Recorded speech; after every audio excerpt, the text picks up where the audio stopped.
there, good people. Thank you so much for clicking on this video. Look how awesome this eyeshadow looks today. I'm wearing this palette. One of these new palettes from Wet n Wild. It's this one. And I used that one, and then that transition one on the bottom. Really am enjoying these palettes. This one's called Not a Basic Peach. And I really like the way that they blended and went on. Really liking those so far.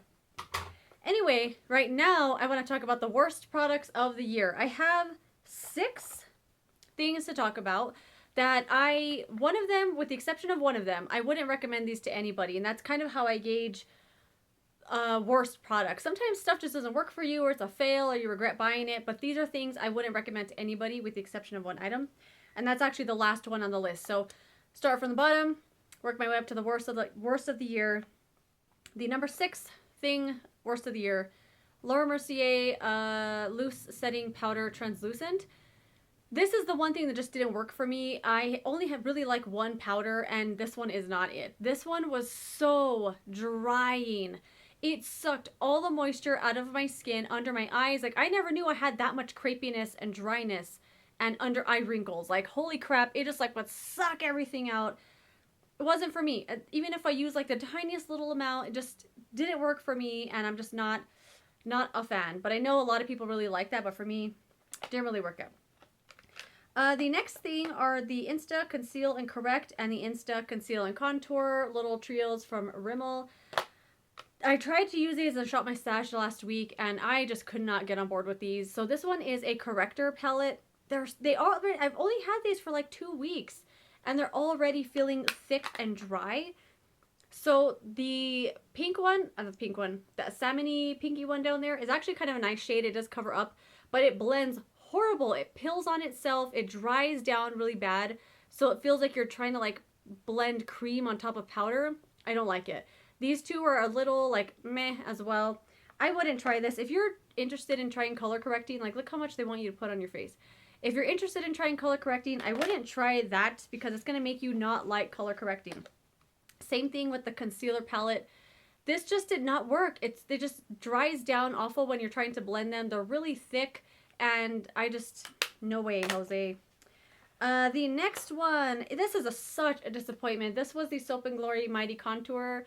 When I first got this, I did do a video on this, and I didn't hate it. I thought it was okay, but it has gotten dry so fast, and the contour is all, I mean, look how like thick when you look at it. It's so thick, and it blends awful. Really awful. Like you can see, right, it's like really looking patchy, darker in some areas. That's how it goes on your face, and it's awful.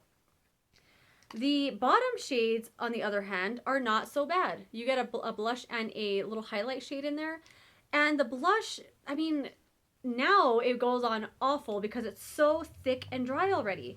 And these kinds of things, there are some brands that make cream products that I've had for a really long time, and they are super creamy still.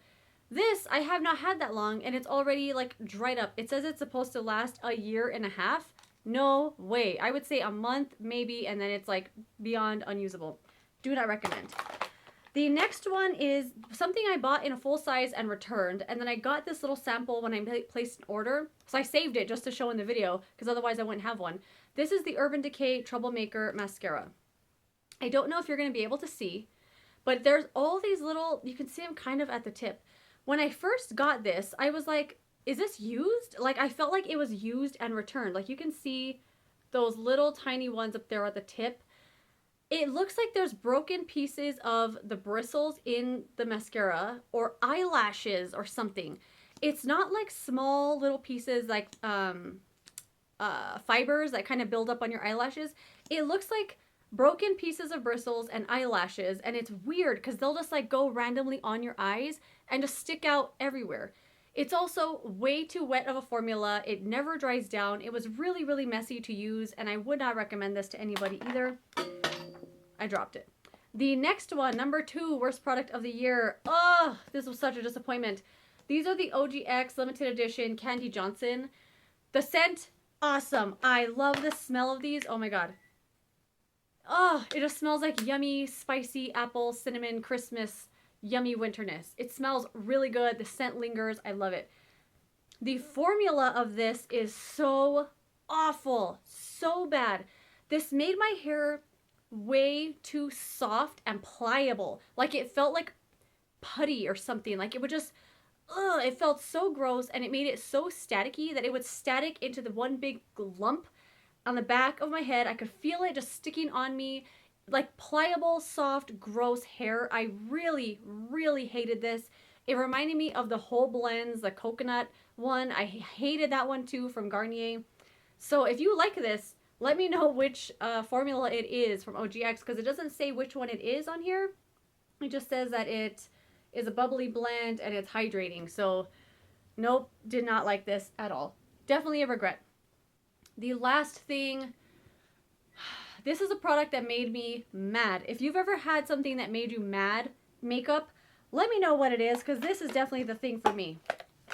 It's this sleek set. It was 20 bucks. It's 2 eyeshadow palettes. It's called Hella Good Eyes. They're selling this right now for Christmas, but I think they sell these palettes regularly. It comes in these 2 black containers, which they look nice. I kind of like the black packaging. They have to be in plastic though, because if these were in cardboard, they would be covered in oil. Oh my god, this is the worst eyeshadow formula I've ever used. Ugh! Or felt in my life. They look okay in swatches, right? This is one of those palettes that people on Instagram would swatch out and go, oh my god, it's the best thing ever. But then you put it on your eyes, and before you know it, your eyes are stinging and they're irritated. This has, like a really cheap, gross smell. I just really hate this formula. Mineral oil and dimethicone, talc, and mica are like the first ingredients on both of these. And mineral oil is one of the cheapest ingredients to put in a palette. I really hate when brands put it in anything. I mean, there's a difference. I mean, look how beautiful they look. Would you swatch them? They're horrible. When you touch them with your hands, they just feel thick and ew, like, ugh, what is that? Like, you just want to get it off of you immediately. This made me mad when I was using it. I couldn't believe they make this. I don't know anybody that I would recommend this to. There's a difference between making stuff in China and using the cheapest ingredients ever and making it awful, and making stuff in China like this. Most Wet n Wild stuff is made in China, and it's good. It's good stuff. They use nice ingredients. It blends well. I mean, look what I did to my eyes today. I was so happy with it. Made in China with cheap stuff. They sell it cheap, but it's actually good. This is made in China with very cheap stuff. They don't sell it that cheap, and it's awful.